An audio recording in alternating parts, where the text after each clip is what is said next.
வெங்காயம் கொஞ்சம் நல்லா வணங்கட்டும்.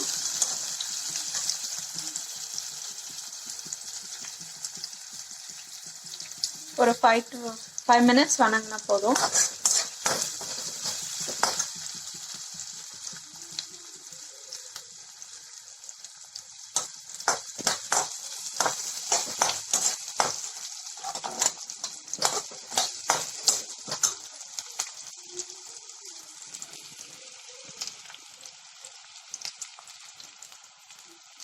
வெங்காயம் வணங்கிட்டே இருக்கு. இப்போ வந்து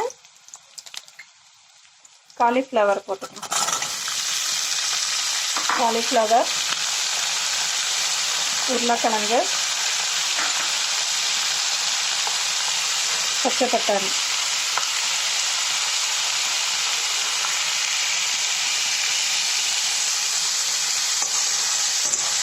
மூணுத்தையும் போட்டு நல்லா மிக்ஸ் பண்ணிக்கலாம்.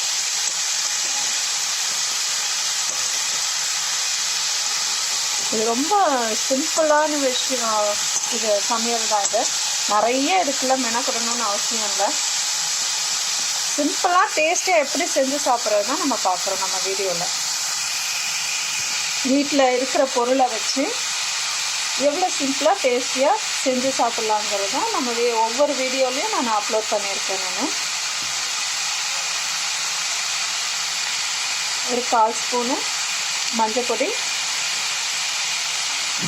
ஒரு 1 டீஸ்பூன் உப்பு, அதுக்கப்புறம் வேணுங்கிறப்போ டேஸ்ட் பண்ணி பார்த்து போட்டுக்கலாம் உப்பு.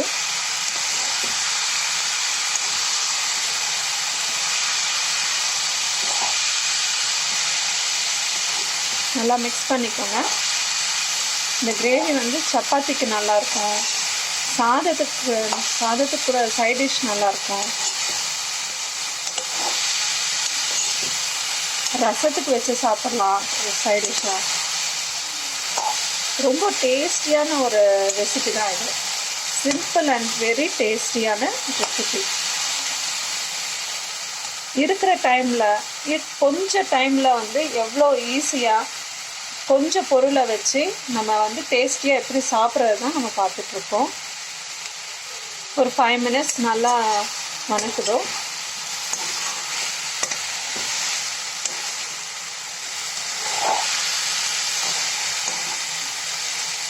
காயில் உப்பு கொஞ்சம் ஏறணும், அது கொஞ்சம் நல்லா வணங்கி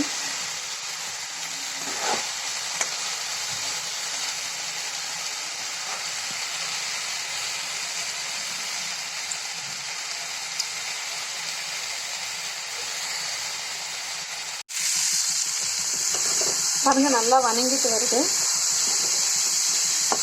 ஒரு 5 to 10 minutes வந்து நல்லா வணக்கணும். இப்போ இந்த ஸ்டேஜில் நம்ம வந்து தக்காளி போடணும். 2 தக்காளி கட் பண்ணி வச்சுருக்கோம்னா தக்காளி போடணும். நல்லா மிக்ஸ் பண்ணி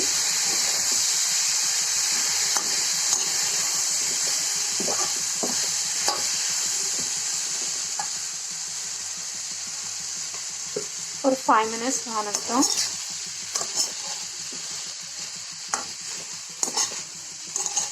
இப்போ எல்லாருமே வேலைக்கு போகிறவங்க தான்.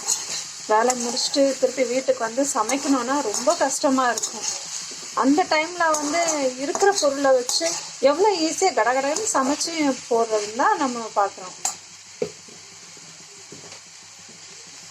வேகமாக சமைச்சு சாப்பிட்றது தான். இருக்கிற பொருளை வச்சு அது இதுன்னு மெனக்கிடாமல் இருக்கிற பொருளை வச்சு நீட்டாக அழகாக சாப்பிட்டு டேஸ்டியாக போக வேண்டியதாக ஹெல்த்தியாக.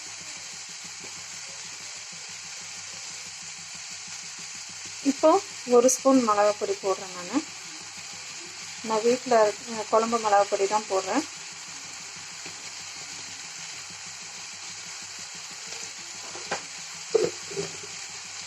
உங்களுக்கு காரம் எந்த அளவுக்கு வேணுமோ அந்த அளவுக்கு பார்த்து நீங்கள் போட்டுக்கோங்க. நீங்கள் உங்கள் வீட்டில் என்ன மிளகாப்பொடி யூஸ் பண்ணுறீங்களோ அந்த மிளகாப்பொடி போட்டுக்கோங்க. அவ்வளோதான். இப்போ ஃபுல்லாக மிக்ஸ் பண்ணிடுங்க.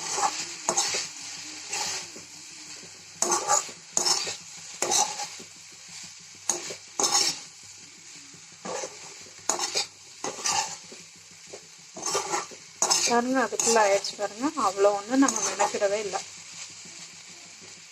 இப்போ இந்த மசாலா பொடி போட்டோம்ல அந்த வாசம் போகணும். இந்த மசாலா பொடி அந்த காய்க்குள்ளெல்லாம் கொஞ்சம் இறங்கணும். ஸோ அதுக்கு வந்து ஒரு ஒரு 5 minutes 10 minutes மூடி வைக்கிறோம்.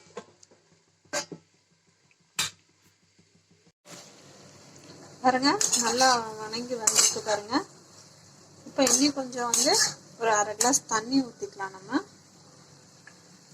இப்போ இன்னும் கொஞ்சம் மசாலாலாம் உள்ளே ஏறுறதுக்கு சரியாக இருக்கும். காய் நல்லா வணங்கிறதுக்கும் சரியாக இருக்கும்.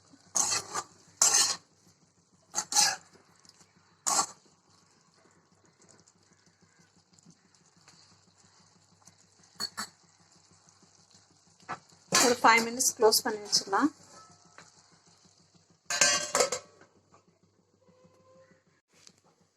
இப்போ ஓப்பன் பண்ணி பார்க்கலாம் எப்படி இருக்குன்னு.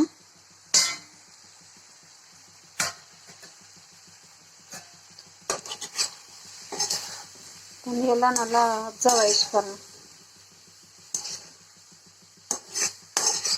நல்லா தண்ணி மசாலாலாம் உள்ள காயில் இறங்கியிருக்கும். உப்பு காரெல்லாம் காய் நல்லா வெந்திருக்கு. எல்லாம் ஒன்றோட ஒன்றா மிக்ஸ் ஆகிருக்கு. அவ்வளோதான் முடிஞ்சு.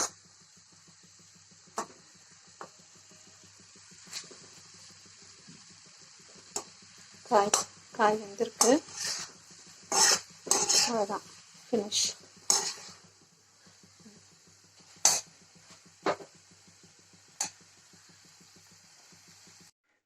பாருங்கள் ஆலு கோபி மசாலா வந்து ரெடி ஆகிடுச்சு. நான் இது வந்து சப்பாத்தி கூட எடுத்து வச்சுருக்கேன் நான் சைட் டிஷ்ஷாக. நீங்கள் வந்து சாதத்தில் சாம்பார் சாதத்துக்கு சைட் டிஷ்ஷாக நீங்கள் இது வச்சுக்கலாம். ரச சாதத்துக்கு வச்சுக்கலாம். தயிர் சாதத்துக்கு வச்சுக்கலாம்.